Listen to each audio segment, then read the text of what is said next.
Pada kesempatan kali ini, saya akan mereview salah satu buku yang saya baca 2 minggu yang lalu, yaitu The Entrepreneurial State.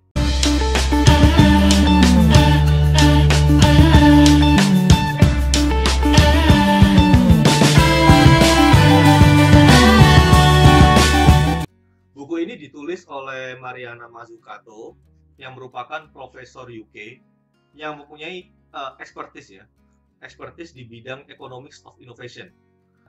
Buat saya, buku ini sangat menarik karena hasil observasi dari Mariana telah berani mematahkan argumen beberapa mitos yang dibangun berdasarkan konsep dari Adam Smith ataupun dari Daron Acemoglu, yang dimana mereka berargumen bahwa pemerintah atau negara harus memberikan ruang kepada pelaku bisnis secara bebas dan fair, sehingga peran pemerintah hanyalah pembuat regulasi, itu saja.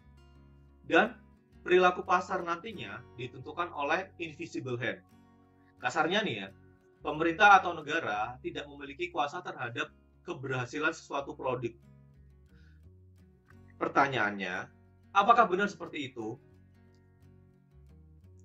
Ternyata, negara-negara maju ini tidak membiarkan pelaku pasar berjalan sendirian.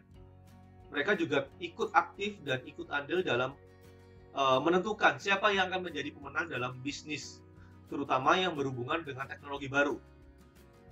Seperti Google dan Apple, mereka ternyata mendapatkan sokongan aktif dari negara US. Mungkin dari kita tidak banyak yang tahu bahwa ternyata algoritma yang dipakai Google di dalam search engine-nya itu berasal dari public sector US yang mendapatkan pendanaan dari National Science Foundation yang dimiliki oleh US sendiri. Mungkin sedikit yang tahu juga bahwa ternyata teknologi-teknologi yang digunakan Apple seperti touchscreen, GPS, Siri, lithium baterai, dan LCD merupakan teknologi dari hasil public sector US. Belum lagi bagaimana teknologi NASA maupun internet yang merupakan hasil inovasi dari negara US itu sendiri, bukan pihak swasta. Ini membuktikan ternyata US yang katanya selalu mendukung sistem free market, tidak jarang mereka melakukan intervensi untuk memastikan inovasi tertentu dapat berjalan semestinya dan bisa dikomersilkan. Untuk mengupas bagaimana krusialnya peran negara atau pemerintahan dalam mengaruhi suatu produk inovasi, buku ini telah mengupasnya dalam 10 chapter. Tetapi terlalu panjang 10 chapter, saya akan meringkasnya dan akan membuatnya menjadi 6 chapter penting. Chapter pertama nantinya menjelaskan beberapa akademik literatur mengenai pandangan mereka mengenai pemerintahan hanya sebagai badan birokrasi yang dimana hanya membuat regulasi saja, ataukah sebagai instansi yang ikut juga dalam mengambil risiko dalam berinovasi.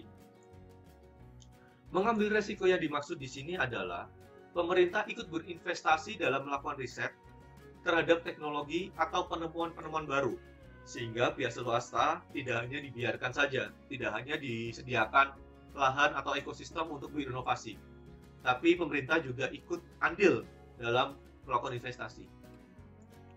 Chapter kedua adalah mengenai pentingnya peran pemerintah suatu negara dalam melakukan investasi, yang dimana pihak swasta atau private sector ya, istilahnya, enggan melakukan investasi tersebut karena resikonya terlalu besar dan memang untuk break even point-nya mungkin terlalu lama. Kemudian chapter ketiga, kita akan coba mengeksplor lebih lanjut mengenai National System of Innovation.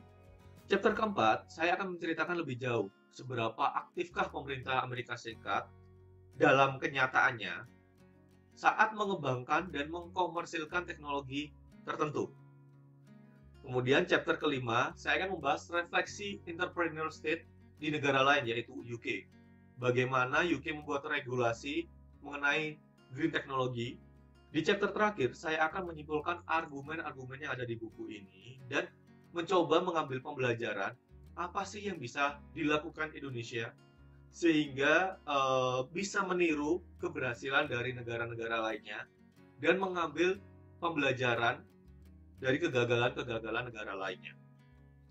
Di chapter 1, Mazzucato langsung mengkonfrontasi konsep invisible hand-nya Adam Smith, di mana Adam Smith mengatakan bahwa di market atau pasar, pemerintah memiliki keterbatasan kapasitas untuk mengatur pasar tersebut.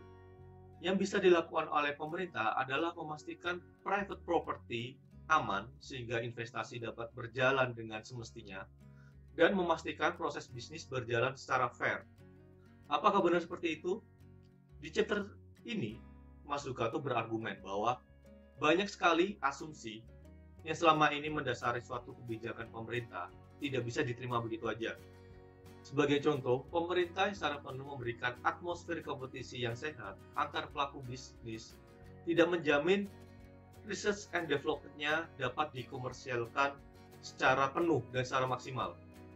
Terbukti, ternyata research and development saat ini yang dilakukan oleh perusahaan bisa saja menjadi bumerang bagi perusahaan tersebut, bisa memberikan efek negatif kepada perusahaan tersebut saat research and development-nya berjalan di arah yang salah.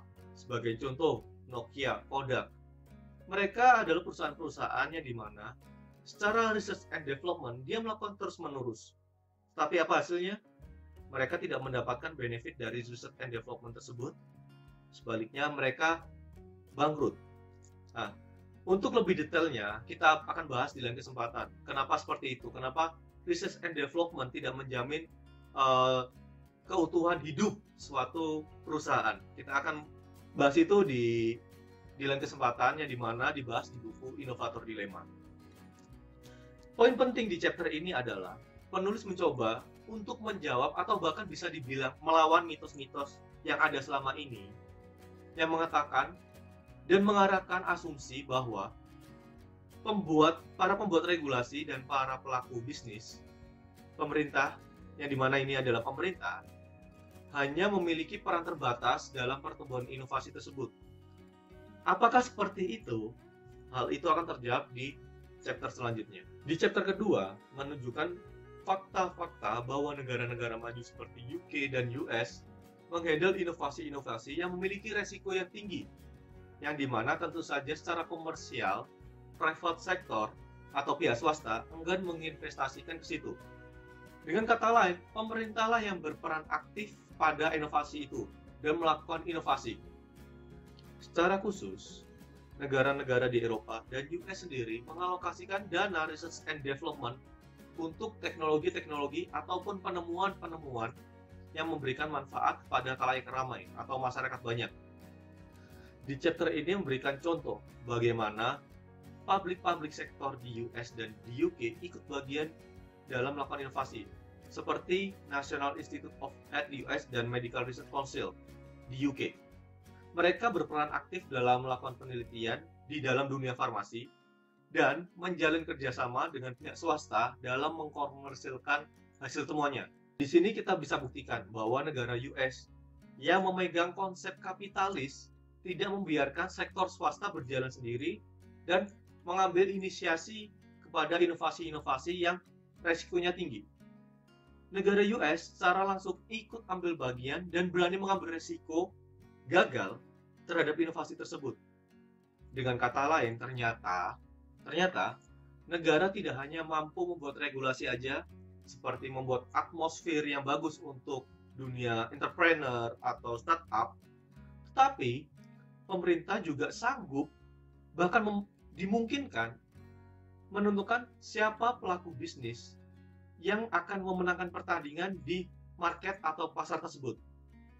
Maka semakin jauhlah prinsip dari Adam Smith itu, yang dimana memberikan hak dan kewajiban yang sama kepada pelaku bisnis, memberikan benefit yang sama kepada pelaku bisnis. Terbukti di sini US dan UK mempunyai keterpihakan kepada pelaku-pelaku swasta. Di chapter ketiga, semakin mempertegas bahwa sebenarnya pemerintah bisa mengambil langkah proaktif dalam pengembangan inovasi. Tidak hanya melakukan investasi saja, tetapi juga ikut dalam melakukan penelitian. Sebenarnya bab ini lebih ingin memberikan bukti bahwa negara-negara maju seperti Jerman dan Jepang melakukan hal yang serupa. Bahkan dijelaskan bahwa suatu negara tidak hanya bisa meng-create suatu knowledge melalui laboratorium dan universitas-universitas yang mereka miliki, mereka bahkan mempunyai kemampuan mengatur resource dan membangun sumbangsi dalam bidang inovasi maupun teknologi kepada industri-industri di mereka. Mereka bisa meng-create suatu kondisi atau suatu ekosistem yang dimana pasar tersebut bisa membutuhkan inovasi tersebut. Sekarang pertanyaannya adalah, di manakah keterpihakan dari negara tersebut? Itu tergantung dari kebijakan dari negara tersebut. Seperti Jepang, di mana dia memiliki industri otomotif, sehingga sebagian besar research and development-nya, ekosistemnya dibentuk di dalam dunia otomotif. Itu sebagai contoh. Itu juga bisa dilakukan di negara-negara lain tentunya. Chapter keempat adalah chapter pamungkas. Kalian pasti sudah tahu Google. Seperti yang saya jelaskan sebelumnya, bahwa ternyata algoritma yang dimiliki oleh Google selama ini yang bisa memberikan performa pencarian key paling cepat mungkin ya dibandingkan search engine lainnya, itu berasal dari penelitian public sector, bukan dari Google sendiri, yang dimana Google adalah private sector ataupun swasta. Tetapi hal itu belum begitu mengagetkan ya. Bagaimana dengan yang ini?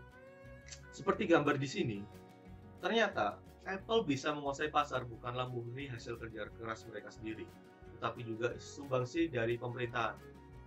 Pada iPod generasi pertama, Apple menggunakan teknologi click wheel, yang dimana mereka dapatkan dari public sector, dari RRI.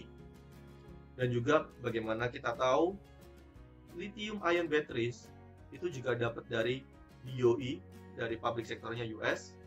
Dan juga bagaimana kita tahu juga micro hard drive yang membuat iPod itu bisa menjadi kecil dan menyimpan banyak lagu, itu juga dari DOE yang merupakan public sektornya pemerintahan US.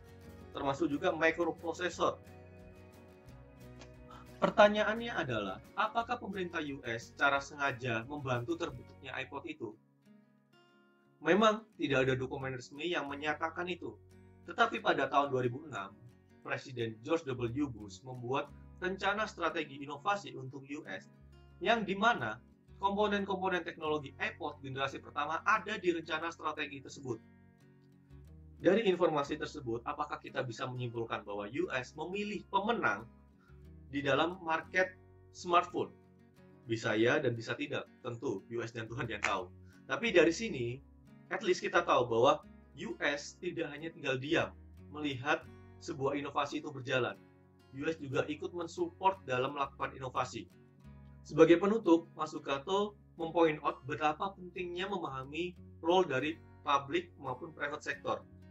Dan juga bagaimana kita juga bisa mengetahui ternyata public sector dan pemerintah juga bisa memberikan support, tidak sebatas membuat regulasi saja.